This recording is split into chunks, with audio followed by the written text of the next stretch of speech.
एक बार की बात है। एक गांव में रवि नाम का आदमी रहता था। रवि सब्जी लगाने का काम करता था, लेकिन बहुत मेहनत करने के बाद भी वो अच्छा नहीं कमा पाता था, जिसकी वजह से वो बहुत परेशान था। एक दिन रवि काम से लौटता है। घर पर उसकी पत्नी गंगू उसका इंतजार कर रही थी। आज तो बहुत देर हो गई जी, कहाँ रह गए थे? क्या हुआ? तुम्हें क्या लगता है मैं फालतू में घूमता रहता हूँ? अरे काम पर गया था, लेट हो गया। जब देखो जासूसी करती रहती हो मेरी। रवि की बात सुनकर गंगू कहती है, अरे आप तो फिजूल में गुस्सा कर रहे हैं, मैं तो बस आपकी चिंता कर रही थी। तभी रवि के बच्चे पिंकी और राहुल वहाँ आ जाते हैं और रवि से बोलते हैं, पापा कल हमारा स्कूल पिकनिक पर ले जा रहा है, मैं भी जाऊँ क्या? कहीं नहीं जाना है पिंकी, चुपचाप घर पर बैठो और पढ़ाई करो। वैसे भी हमारे पास पैसे नहीं हैं। पापा आपके पास तो कभी पैसे नहीं रहते। एक छोटी सी फरमाइश की है हमने, आप वो भी पूरा नहीं कर सकते? राहुल की बात सुनकर रवि को गुस्सा आ जाता है और वो रवि को जोर से थप्पड़ मार देता है। ये देख गंगू भी गुस्से में आ जाती है और रवि को धक्का देते हुए बोलती है, तुम्हें जरा सी भी अकल नहीं है क्या? अगर तुम अच्छा नहीं कमा पाते हो तो इसमें इन बच्चों की क्या गलती है? अगर दोबारा मेरे बच्चों पर हाथ उठाए ना तो मुझसे बुरा कोई नहीं होगा। गंगू की बात सुनते ही रवि आग बबूला हो जाता है। मुझसे जुबान लड़ाती है, अभी मजा चखाता हूँ। लेकिन रवि गुस्से में गंगू को कुछ ज्यादा ही मार देता है, जिसकी वजह से गंगू बेहोश हो जाती है और मर जाती है। ये देख राहुल बोलता है, बस करें पापा, मम्मी बेहोश हो गई है। हम आगे से आपसे कुछ नहीं मांगेंगे, आप मम्मी को छोड़ दो। राहुल और पिंकी की बात सुनकर रवि रुक जाता है और नीचे गिरी गंगू के पास जाता है और उसे देखता है, लेकिन गंगू मर चुकी होती है। ये देख रवि डर जाता है। ये गंगू तो मर गई, मैं क्या करूं? पुलिस मुझे नहीं छोड़ेगी, मैं क्या करूं? अपनी मरी हुई माँ को देखकर राहुल और पिंकी गुस्से में आ जाते हैं। पिताजी आपने ये सही नहीं किया, आपने माँ की जान ले ली। हम अभी पुलिस को बुलाकर आपको पकड़वाते हैं। राहुल की बात सुनकर रवि और भी ज्यादा घबरा जाता है और वहाँ से भाग जाता है। राहुल और पिंकी अपनी माँ गंगू के पास खड़े रोते रहते हैं। गांव वालों को राहुल और पिंकी कुछ नहीं बताते और गांव वाले गंगू का अंतिम संस्कार कर देते हैं। लेकिन रात में, राहुल भैया मुझे अकेले घर पे बहुत डर लग रहा है और भूख भी लगी है। पिंकी की बात सुनकर राहुल बोलता है, पिंकी डरने की क्या बात है, मैं हूँ ना, मेरे रहते तुम्हें चिंता करने की कोई जरूरत नहीं है। तुम रुको, मैं आता हूँ। राहुल खाने की तलाश में घर से बाहर निकल जाता है, लेकिन उसे कुछ भी नहीं मिलता और वो खाली हाथ वापस आ जाता है। लगता है पिंकी हमें आज खाली पेट ही सोना पड़ेगा। मुझे बाहर कुछ भी नहीं मिला और घर पर भी कुछ नहीं है। राहुल की बात सुनकर पिंकी बोलती है, तुम चिंता मत करो भैया, मुझे अब भूख नहीं लगी है। फिर राहुल और पिंकी सिर्फ पानी पीकर सो जाते हैं। रात में घर पर जोरों से दस्तक होती है। राहुल और पिंकी नींद से उठ जाते हैं। फिर राहुल जाकर दरवाजा खोलता है। दरवाजे पर गंगू की आत्मा खड़ी होती है। गंगू की आत्मा को देख राहुल खुश हो जाता है। गंगू की आत्मा घर के अंदर आ जाती है। पिंकी भी अपनी माँ की आत्मा को देखकर खुश हो जाती है और गंगू की आत्मा से लिपट जाती है। गंगू की आत्मा भी अपने बच्चों को देखकर रोने लगती है और बोलती है, सही कहा मेरे बच्चों, मैं तुम्हें छोड़कर कहीं नहीं जा पाई और देखो भगवान ने भी मुझे वापस भेज दिया है तुम्हारे पास। फिर गंगू अपने पास से राहुल और पिंकी को रोटी देती है। दोनों भरपेट खाते हैं और सो जाते हैं।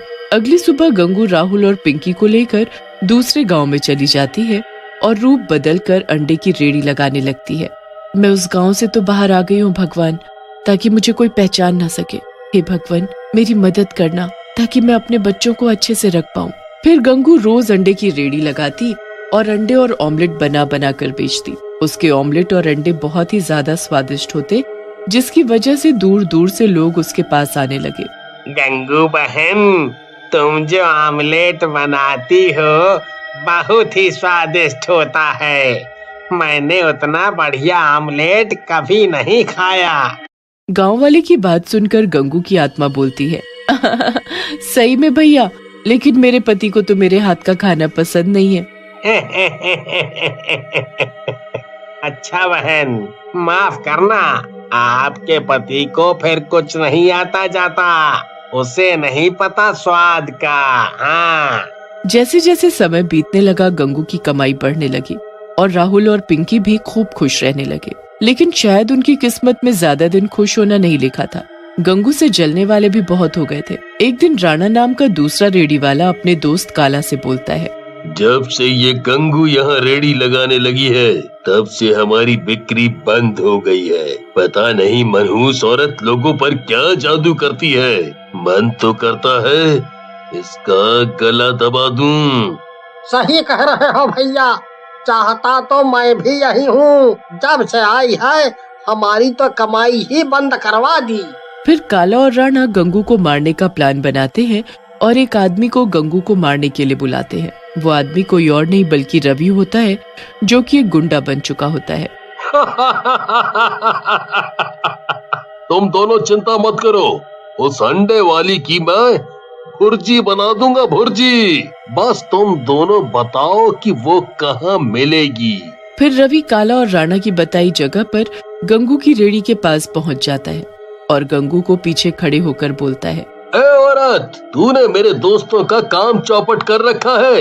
आज तेरा आखिरी दिन है। आज के बाद तू कोई भी रेडी नहीं लगा पाएगी।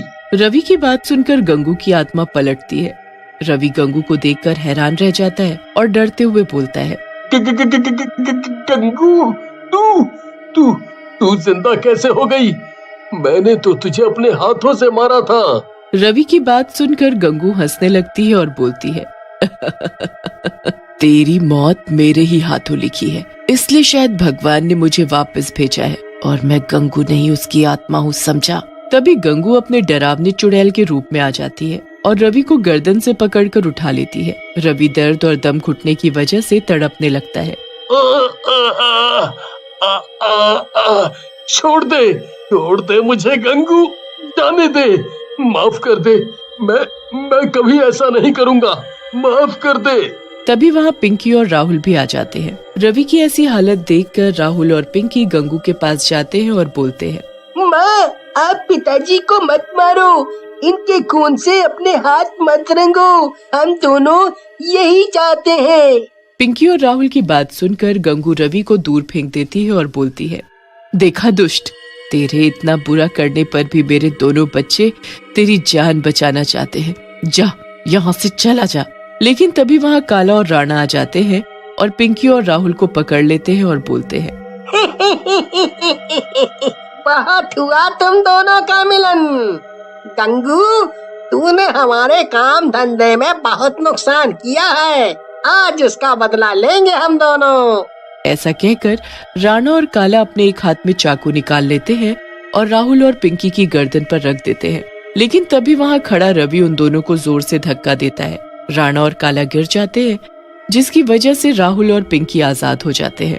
ये तूने क्या किया रवि? अब इनसे पहले तेरा नंबर आएगा। ऐसा कहकर राणा और काला रवि को चाकू मार देते हैं। रवि घायल होकर गिर जाता है। गंगू को बहुत गुस्सा आता है और वो उन दोनों को उठाकर दूर फेंक देती है, जिसकी वजह से काला और राणा दोनों मर जाते हैं। गंगू रवि के पास जाती है और बोलती है, आज तुमने मेरे दोनों बच्चों की जान बचाई है, इसकी वजह से मैं तुम्हारे सारे पुराने पाप माफ करती हूँ।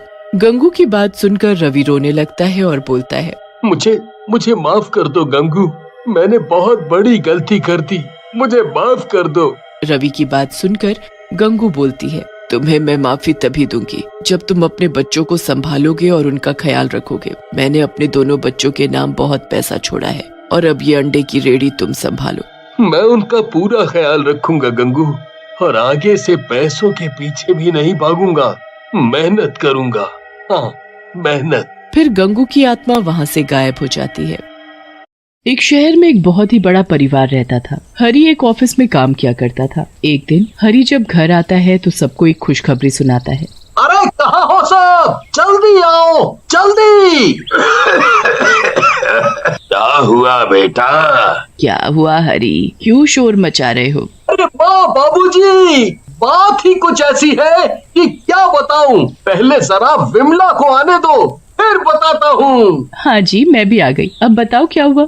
जिस घर के लिए मैं 4 साल से केस लड़ रहा था वो आज मैं जीत गया। क्या सच में? हे भगवान, ये तो बहुत ही खुशी की बात है। हाँ, अब हमें इस छोटे से घर में नहीं रहना पड़ेगा। हाँ माँ, अब तो अगले हफ्ते ही हम उस नए घर में शिफ्ट हो जाएंगे। वो घर सालों से बंद पड़ा है तो उसमें अभी कुछ काम करवाना पड़ेगा बस।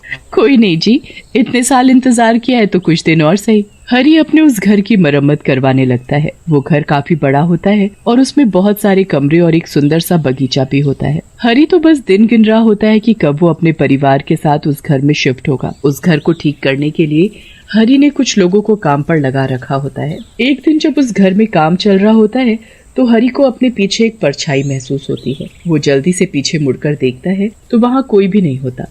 अभी तो यहाँ कोई न कोई था, शायद मेरा वहम होगा, क्या पता कोई मजदूर हो। ऐसा हरी के साथ 2-3 बार होता है पर कभी उसे कोई दिखाई नहीं देता। घर की मरम्मत का काम भी खत्म हो जाता है और पूरा हफ्ता कैसे बीत जाता है पता भी नहीं लगता। हरी और उसका पूरा परिवार फिर उस नए घर में रहने के लिए आ जाते हैं। सब इतना बड़ा घर देखकर बड़े ही खुश होते हैं, पर बच्चे सबसे ज्यादा खुश होते हैं क्योंकि उन्हें खेलने के लिए काफी बड़ी छत और बगीचा जो मिल गया होता है। ये घर सच में बड़ा ही सुंदर है, पर इतने बड़े घर में मुझे एक काम वाली तो चाहिए ही होगी।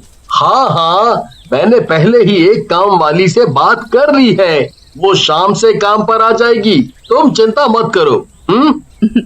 ठीक है। शाम को शांति नाम की एक काम वाली आती है जिसे बिमला काम पर रख लेती है। बिमला को शांति के आने से काफी आराम मिलता है। एक दिन जब बिमला बगीचे की साफ सफाई कर रही होती है तभी वहाँ एक आदमी आता है। वो आदमी दिखने में कुछ अजीब ही होता है। आप कौन और क्या काम है? जी मैम साहब, मैं शांति का पति हूँ। वो शांति ने बताया था कि आपको एक धोबी की भी जरूरत है तो इसीलिए मैं आ गया। हाँ, धोबी की तो बहुत ही जरूरत थी। काफी कपड़े हो गए हैं, ऊपर से पर्दे, चादर और जाने क्या क्या। मेरे तो बिल्कुल बस का नहीं है जो मैं इतने कपड़े धो पाऊँ। आपको चिंता करने की जरूरत नहीं है, मैं सब कपड़ा फटाफट धो दूंगा, आप बस मुझे कपड़े लाकर दे दो। ठीक है, मैं अभी लेकर आई। बिमला अंदर से कपड़े लाती है और उन सब कपड़ों की एक गठरी बनाकर उस धोबी को देने लगती है। देखो, कपड़े बिल्कुल अच्छे से चमकने चाहिए। मेरे पति को गंदे कपड़े जरा भी पसंद नहीं है। अरे मैम साहब, आप परेशान ना हो, मैं बहुत अच्छे से कपड़े धोऊंगा। हाँ। बिमला अब जाकर चैन की सांस लेती है। उसे शांति और धोबी की वजह से बड़ा ही आराम मिलता है। शांति अपनी सफाई में लग जाती है और धोबी भी कपड़े लेकर वहाँ से चला जाता है। बिमला आराम से बगीचे में जाती है क्योंकि उसे तो घर का कोई काम करना ही नहीं पड़ता। कुछ देर बाद धोबी वापस आ जाता है। बिमला दोबारा उस धोबी को आते देख हैरान होती है। हे भगवान, ऐसा ना हो कि कपड़े धोने को मना कर दे। ये लीजिए मैम साहब, आपके कपड़े। अरे भैया, क्या बात हो गई? आपको पैसे कम लग रहे हैं तो मैं कुछ पैसे भी दे सकती हूँ, पर आप ऐसे कपड़े धोने से मना मत करना। आप ये कैसी बात कर रही हो मैम साहब, मैं तो कपड़े धोकर ही लेकर आया हूँ। कपड़े धोकर भी ले आए? पर तुम अभी तो कपड़े लेकर गए थे, तो इतनी जल्दी कैसे कपड़े धुलकर सूख भी गए? अरे मैम साहब, मैं बहुत ही फटाफट काम करता हूँ, यही तो खूबी है मेरी। चलो अच्छी बात है, मैं तुम्हारा हिसाब महीने के आखिर में किया करूँगी। बाकी तुम कपड़े लेने हर 2 दिन बाद आ जाए करना। कभी अगर कपड़े नहीं हुए तो मैं शांति को बता ही दूंगी। नहीं नहीं मैम साहब, उसको नहीं बताना, मैं खुद ही आ जाया करूँगा। कपड़े हुए तो ठीक और नहीं भी हुए तो भी ठीक। अब तो हर 2 दिन बाद वो धोबी कपड़े लेने आया करता, पर वो कुछ ही देर में कपड़े धोकर वापस भी ले आता था। बिमला को ये बात बड़ी अजीब लगने लगी थी। गर्मियों हो या ठंड, पर कोई भी कैसे इतनी जल्दी कपड़े धोकर और उन्हें सुखाकर वापस ला सकता है। एक दिन इस बारे में शांति को बोल ही देती है। शांति, तुम्हारा पति बड़ी जल्दी ही काम नहीं कर देता? मेरा पति? आप मेरे पति को कैसे जानती हो? कैसी बातें कर रही हो शांति, तुम्हें तो पता ही है कि वो हमारे कपड़े धोता है। मेरे पति कपड़े धोता है? ये आप क्या बोल रही हो मालकिन? मेरा पति तो दूध बेचता है, वो कब से कपड़े धोने? अरे पर तुमने ही तो उसे यहाँ भेजा था। आप ये सब क्या बोल रही हो मेम साहब? मैं उसे क्यों यहाँ भेजूंगी? वो दूध बेचता है और सुबह से शाम तक शहर से बाहर रहता है। उसे तो आपके घर का रास्ता भी नहीं पता, तो वो यहाँ कैसे आ सकता है? वो तुम्हारा पति नहीं है तो आखिर ऐसे झूठ बोलकर कौन हमारे घर आ रहा है? मुझे इसका पता लगाना ही होगा। एक तो मुझे पहले से ही अजीब लग रहा था क्योंकि कोई भी 10 मिनट में ढेर कपड़े धोकर और उन्हें सुखाकर कैसे ला सकता है? 10 मिनट में? क्या बात कर रही हो मेम साहब? मुझे तो जरूर ये राजू ही लग रहा है। राजू? ये राजू कौन है? वो एक धोबी था मेम साहब। एक दिन जब वो नदी के पास बैठकर कपड़े धो रहा था तो अचानक जाने कहां से वहां एक मगरमच्छ आ गया और उसे खा गया। उसके मरने के बाद भी बहुत बार लोगों ने उसी जगह किसी को कपड़े धोते देखा है, जबकि वहां तो कोई धोबी नहीं जाता। मुझे तो तुम्हारी ये बात सुनकर बहुत ही डर लग रहा है। अगर वो कोई भूत है तो अब मैं क्या करूंगी? आप घबराओ मत मेम साहब, एक काम करो, आज या कल जब भी वो धोबी कपड़े लेने आएगा तो बिल्कुल वैसे ही रहना जैसे आपको कुछ पता ही नहीं है। उसके बाद आप और मैं उसका पीछा करके देखेंगे कि आखिर में वो सच में भूत है भी या नहीं। हाँ, ये सही तरीका है, पर तुम मेरे आसपास ही रहना क्योंकि मुझे बहुत ही डर लग रहा है। आप चिंता मत करो मेम साहब, मैं आपके आसपास ही रहूंगी। अगले दिन जब शांति और बिमला दोनों रसोई में काम कर रहे होते हैं तभी कोई बेल बजाता है। बिमला और शांति दोनों चौंक जाते हैं। लगता है वही धोबी आया है। इस वक्त वही आता है। आप डरो मत और जाकर दरवाजा खोलो। बिमला और डरते डरते बाहर जाकर दरवाजा खोलती है तो सच में वही धोबी बाहर खड़ा होता है। बिमला के तो होश ही उड़ जाते हैं। वो डरते डरते उससे पूछती है, तुम आ गए? हाँ मैम साहब, अब जल्दी से मुझे कपड़े ला कर दे दो। बिमला जल्दी से अंदर जाती है और ढेर सारे कपड़े लाकर धोबी को दे देती है। उसके बाद धोबी वहाँ से चला जाता है। धोबी के निकलते ही बिमला शांति के पास जाती है और फिर दोनों मिलकर उस धोबी का पीछा करती हैं। धोबी कुछ ही दूरी पर जाकर एक भूत में बदल जाता है। हे भगवान, ये तो सच में भूत ही है। मैंने आपसे कहा था ना मेम साहब कि मुझे वो राजू का भूत ही लग रहा है। देखो मेरी बात सच हो गई। हाँ शांति, ये तो सच में भूत निकला। मुझे तो कभी शक ही नहीं हुआ था। खैर अब हम क्या करें? ये भूत मेरे ही घर क्यों आता है और चाहता क्या है? वो तो हमें इसके पीछे पीछे जाना पड़ेगा, तभी शायद कुछ पता चले। शांति और बिमला दोनों भूत का पीछा करती हुई नदी तक पहुंच जाती है। वहाँ भूत सारे कपड़े लेकर एक किनारे बैठ जाता है और फिर उनको पटक पटक कर धोने लगता है। शांति और बिमला दोनों एक पेड़ के पीछे छिपकर ये सब देख रही होती हैं। बस एक दिन और बाकी है। कल अमावस की रात है। कल हरी के कपड़े धोने के बाद रात को मुझे उस आदमी का शरीर मिल जाएगा। फिर मुझे भूत की जिंदगी जीने की कोई जरूरत नहीं है। हे भगवान, ये भूत क्या बोले जा रहा है? ये तो मेरे पति के कपड़ों पर जादू कर रहा है ताकि उनके शरीर पर कब्जा कर सके। मुझे उनको बचाना होगा। आप जल्दी से मेरे साथ चलो। पर कहाँ शांति? मैं किसी को जानती हूँ जो हमें इस मुसीबत से निकाल सकता है। चलो अब जल्दी चलो, हमारे पास वक्त नहीं बचा है। शांति बिमला को एक तांत्रिक के पास लेकर जाती है। वो तांत्रिक को सारी बात बताती है। मैं सब समझ गया हूँ। तुझे डरने की जरा भी जरूरत नहीं है। ये ले भभूत, और आज रात जब तेरा पति अपने गंदे कपड़े उतारेगा तो ये उन कपड़ों में छिड़क देना, और फिर जब वो भूत कल तेरे घर आएगा तो वो कपड़े उसे धोने को दे देना। बिमला बिल्कुल वैसा ही करती है। वो घर जाकर अपने पति के गंदे कपड़ों में भभूत छिड़क देती है और बाकी कपड़ों के साथ एक पोटली में बांध देती है। अगले दिन फिर से वही भूत धोबी के भेस में कपड़े लेने आता है। बिमला उसे वो पोटली पकड़ा देती है। फिर वो धोबी का पीछा करने लगती है। धोबी वो पोटली लेकर वही नदी के किनारे जाता है और रात होने का इंतजार करने लगता है। जैसे ही अंधेरा होता है वो भूत उस पोटली को खोलकर उसमें से हरी के कपड़े निकालकर जादू करना शुरू कर देता है। अब मैं इन कपड़ों पर जादू करके इनको पहन लूंगा और फिर हरी के शरीर को अपने वश में कर लूंगा। उसके बाद मेरे पास अपना एक शरीर होगा। भूत जादू करने के बाद जैसे ही उन कपड़ों को पहनता है तो कुछ ही देर बाद उसका शरीर आग की तरह जलने लगता है। भूत बुरी तरह चिल्लाने लगता है। ये क्या हो रहा है? ये क्या हो रहा है? मैं जल क्यों रहा हूँ? ये मुझे क्या हो रहा है?